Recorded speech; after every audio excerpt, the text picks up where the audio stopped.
할게.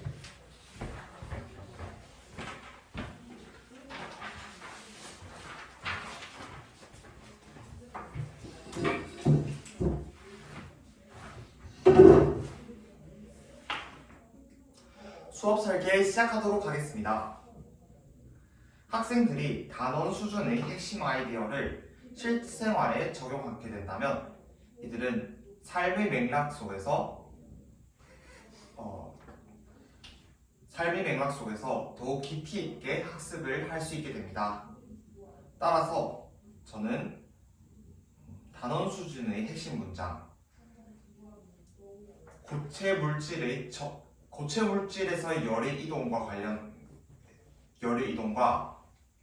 단열과 관련하여 삶의 맥락에서 적용할 수 있는 기회를 제공하였습니다.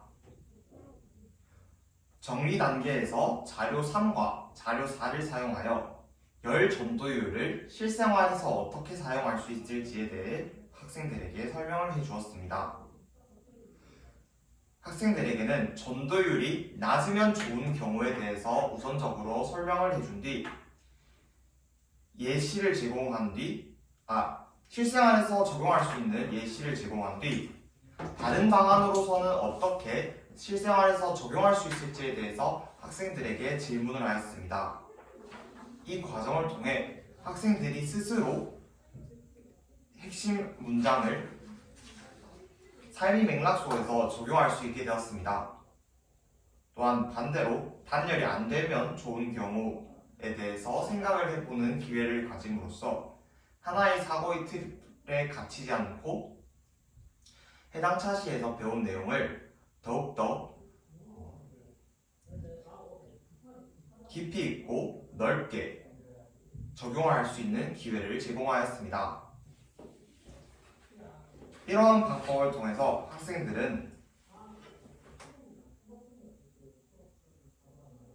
이러한 기회를 통해 학생들은 학습 내용을 내면화할 수 있게 되었으며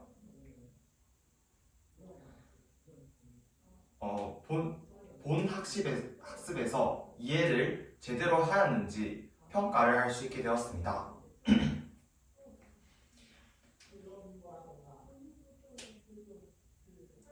평가의 측면에서 말씀드리도록 하겠습니다. 학생들에게 유리컵이나 스테인리스 컵, 그리고 나무 국자나 철 국자를 사용하는 경우에 대해서 이야기해 준 뒤 이에 대한 이해 확인 질문을 통하여 실생활에 적용했을 때 정확하게 학생들이 이해를 하였는지 평가를 할 수 있었으며 이에 대한 피드백을 교사가 제공할 수 있게 되었습니다. 이 과정을 통해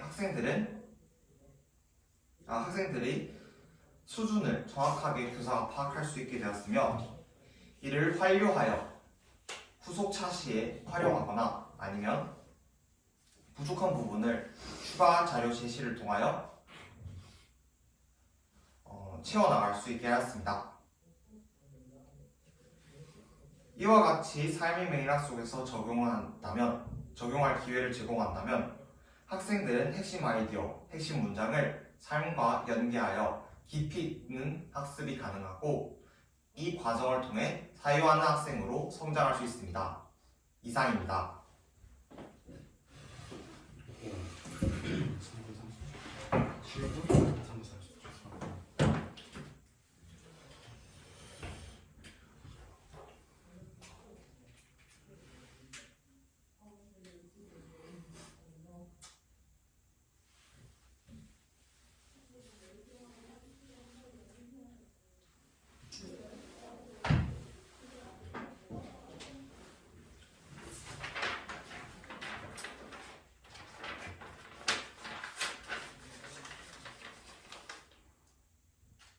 수업 시연 시작하도록 하겠습니다. 자, 5학년 1반. 자, 여러분, 선생님을 다 함께 쳐다봅시다. 네, 활동 1 다들 마무리 지었죠? 네, 실험 기구는 전부 바구니에 담아두고 선생님을 쳐다볼 겁니다. 자, 이번에도 모둠 활동 4명당 한 모둠, 6모둠으로 모둠 활동을 할 건데요. 선생님 설명 잘 들어보도록 하겠습니다.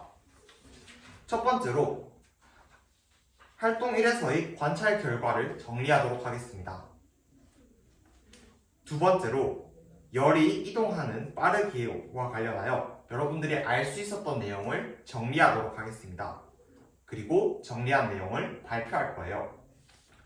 셋째, 여러분 실험 1은 1, 2, 3 모둠이, 실험 2는 4, 5, 6 모둠이 됐죠? 자, 여러분들이 선생님이 함께 정리한 화면을 보면서 공통점을 발견할 거예요. 이 과정은 토의를 통해서 하도록 하겠습니다. 자, 그렇다면 5분의 시간을 줄 테니 관찰 결과를 정리하여 하이러닝에 올려보도록 하겠습니다. 활동 시작!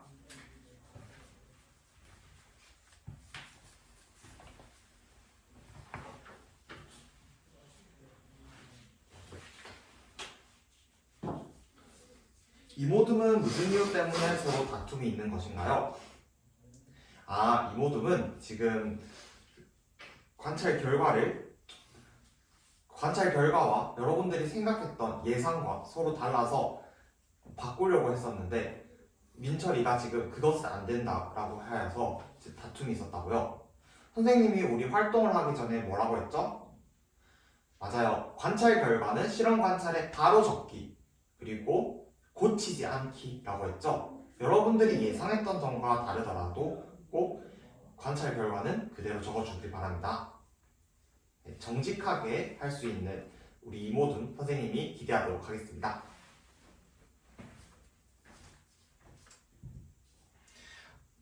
활동 신호등이 모두 초록불인 것으로 보아 활동을 마무리된 것 같은데요. 그럼 우리 함께 화면을 봅시다. 자, 여러분 화면을 볼까요? 1모둠, 2모둠, 3모둠, 4모둠, 5모둠, 6모둠. 그런데 5모둠 유리, 구리, 철 순서대로 철이 가장 빠르게 변색 딱지가 변했다고 하는데요.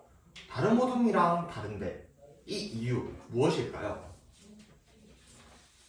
네, 상혁이가 한번 발표해 볼까요? 철이 가운데에 있었습니다. 양옆에 유리와 구리가 있고 가운데에 철이 있었기 때문에 뜨거운 물에서 올라오는 열기 때문에 아마 수증기 영향으로 철이 가장 빠르게 변색이 되었다고 생각한다고 하네요.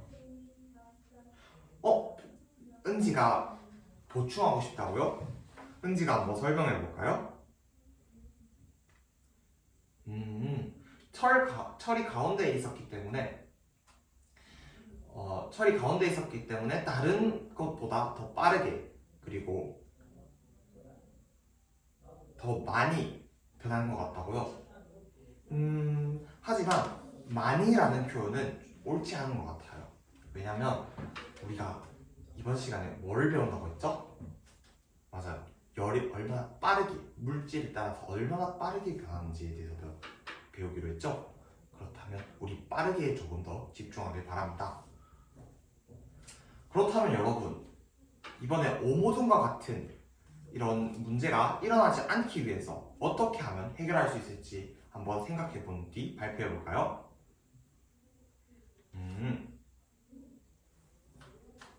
은수 한번 발표해 볼까요? 오, 좋습니다. 은수는 가운데에 철이 있어서 가운데에 있는 것에 영향을 받지 않기 위해서 종이판을 만들어서 수증기가 올라오지 못하게 한다고 하였습니다. 은수의 의견 여러분 어떤가요? 정말 좋은 아이디어 같다고요? 그렇다면 다음번에는 은수의 의견대로 한번 실험을 해보도록 하겠습니다. 자, 우리 그러면 실험 1과 실험 2를 비교해 본 다음 공통점을 발견하기 위해서 토의를 하도록 하겠습니다. 모든 토의를 할 수 있는 시간 6분 주도록 하겠습니다. 여러분 충분한가요? 알겠습니다. 그러면 활동 시작하도록 하겠습니다.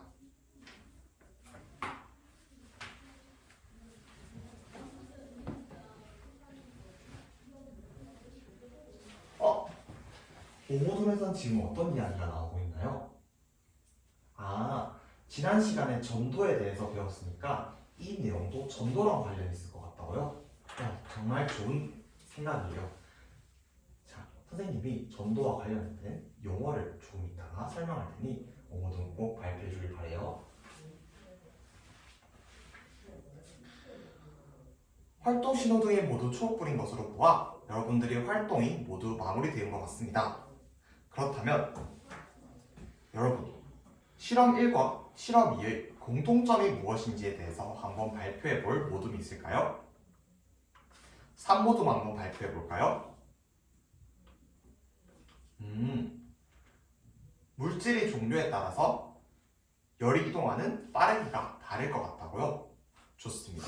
또 다른 학생 있을까요? 5모둠 한번 발표해 볼까요? 네, 보충하여 그냥 물질이 아니라 지난 시간에 전도에 대해서 배운 만큼 고체 물질에 따라 열이 이동하는 빠르기가 다르다. 즉, 유리, 철, 구리 순서대로 빠르다라는 것을 알 수 있었다고 합니다.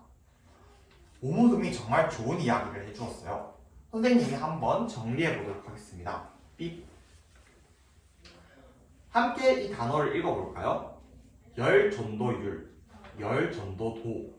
자, 우리 지난 시간에 전도가 무엇이었죠? 네, 물체에 따라서 열이 직접 이동하는 거였죠. 붙어있는 물체에서 열이 직접 이동하는 것이기 때문에 대부분 고체에서 일어난다고 하였습니다. 그래서 우리 전도율에 대해서 배우자면 물질에 따라서 전도되는 속도가 달라요. 그래서 이것을 열 전도율 아니면 열 전도도라고 부릅니다. 자, 그러면 우리 마지막으로 정리해 볼까요? 삐. 자, 이번 시간에 배웠던 내용을 바탕으로 선생님이 자료 3을 준비해 보았습니다. 함께 살펴볼게요. 유리컵, 스테인리스 컵. 자, 와글와글 발표를 할 거예요. 자, 유리컵, 스테인리스 컵. 둘 중 어떤 것이 열 전도도가 높을까요?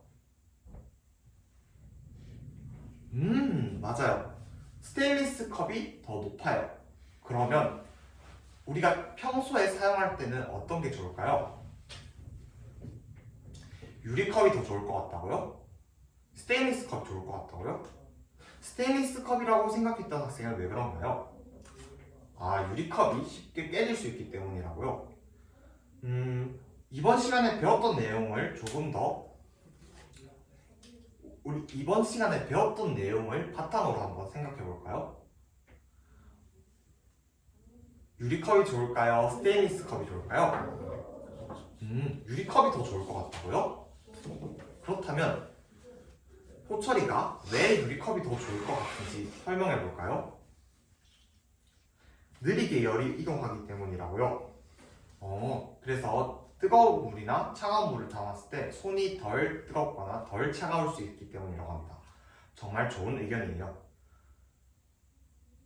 그렇다면 나무 국자와 철 국자가 있다면 어떤 것이 좋을까요? 나무 국자가 좋을 것 같다고요? 왜 그렇게 생각하나요? 나무 국자가 철 국자보다 열이 느리게 이동하기 때문에 우리 국자를 잡았을 때 덜 뜨거울 수 있다고 합니다. 좋습니다. 그렇다면 여러분, 자료 4로 넘어가 보도록 하겠습니다. 자료 4.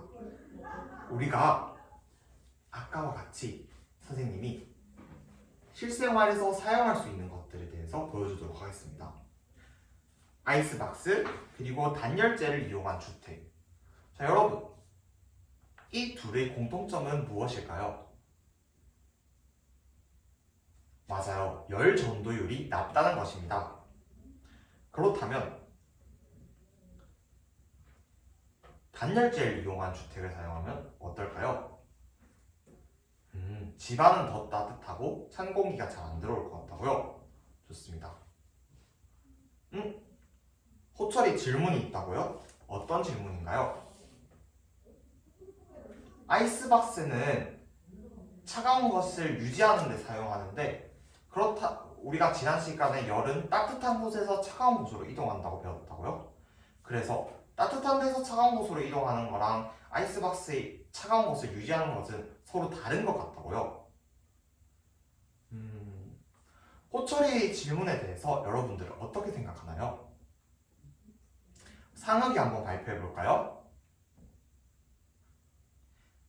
아이스박스 밖에서의 따뜻한 온도가 아이스박스 안으로 아이스박스 안으로 들어오지 못하게 천천히 들어오게 하여 아이스박스가 더 차갑게 유지된다고요? 좋습니다. 우리가 이런 열 전도율을 생각할 때 내부를 생각하는 경우가 많지만 밖에서 안으로 들어오는 것들 차단한다는 것 또한 중요하겠죠? 좋습니다. 그렇다면 이런 것을 이렇게 열의 이동을 최대한 가서 느리게 일어나게 하는 것을 무엇이라고 하는지 혹시 알고 있는 학생 있을까요? 은지 한번 발표해 볼까요? 보온병처럼 보온일 것 같다고요? 온도를 유지할 수 있다. 정말 좋은 생각이에요. 그러면 선생님이 준비한 단어는 바로 단열입니다. 우리가 나중에 액체 이동, 기체 이동을 하면서 같이 배울 건데요. 먼저 고체 이동을 할 때도 함께 보도록 하겠습니다. 단열은 열의 이동을 최대한 막아 느리게 일어나는 것을 단열이라고 합니다. 자, 그렇다면 여러분, 단열이 일어날 수 있는 다양한 상황 한번 이야기해 볼까요? 잘 모르겠으면 한번 검색하고 패들렛에 올려보도록 하겠습니다. 활동 시간 2분 주도록 하겠습니다. 다양한 자료들이 올라왔는데요. 이글루 그리고 국자에서 플라스틱 손잡이, 실리콘 손잡이 등 다양한 자료들이 나타났습니다. 그렇다면 여러분, 반대로 단열을 하지 않았을 때 좋은 점이 있을까요? 사용하는 경우가 있을까요? 잘 모르겠다고요. 열 전도율이 오히려 높으면 좋은 경우 선생님이 설명해 주자면 계곡물에 우리 수박을 담그고 사과를 담그고 과일 담궈요. 그럼 어떻죠? 맞아요. 수박의 열기가 수박에서 수박이 따뜻했던 온도가 계곡물로 이동하면서 빠르게 전도가 일어나겠죠. 그래서 수박이 더욱 차갑고 시원하게 먹을 수 있겠죠. 좋습니다. 자, 이번 시간에 배운 점에 대해서 한번 정리해 보도록 하겠습니다. 한번 학습 목표, 배운 문제를 함께 읽어보며 이번 시간에 어떤 것을 배웠는지 설명해 볼까요? 이번 시간에 배웠던 점에 대해서 발표하겠습니다. 은수 한번 발표해 볼까요? 전도율, 즉 고체 물질에서 열 이동은 물체마다 속도가 다르다라는 것을 배웠다고 합니다. 영차 한번 발표해 볼까요? 열의 이동은 빠르기는 시작 온도에 따라서 달라진다고요? 우리가 아까 고체의 종류에 따라서 다르다고 했는데 영체는 왜 시작 온도에 따라 다르다고 생각했나요? 수증기 때문에 그 생각이 들었다고요? 그렇다면 선생님이 영상을 빠르게 보여주도록 하겠습니다. 55도에서 시작했던 실험과 85도에서 시작했던 실험을 한번 보도록 하겠습니다. 빠르게 볼게요. 자, 55도와 85도 둘 다 실험 결과가 어땠나요? 같았다고요? 어떻게 같았죠? 유리, 구리 순서대로 빠르게 열이 이동하였다고 합니다. 그렇다면 영체, 이걸 통해서 어떤 것을 알 수 있었나요? 맞아요. 고체 물질에 따라서 열이 이동하는 속도가 다르다라는 것을 알 수 있었다고요? 좋습니다. 자, 다음 시간에는 우리 고체에 대해서만 배웠죠? 이번 시간에는 고체에 대해서만 배웠기 때문에 다음 시간에는 액체에 대해서도 열이 이동하는 것을, 액체의 열이 이동에 대해서 배워보도록 하겠습니다. 이상으로 수업 시험 모두 마치도록 하겠습니다.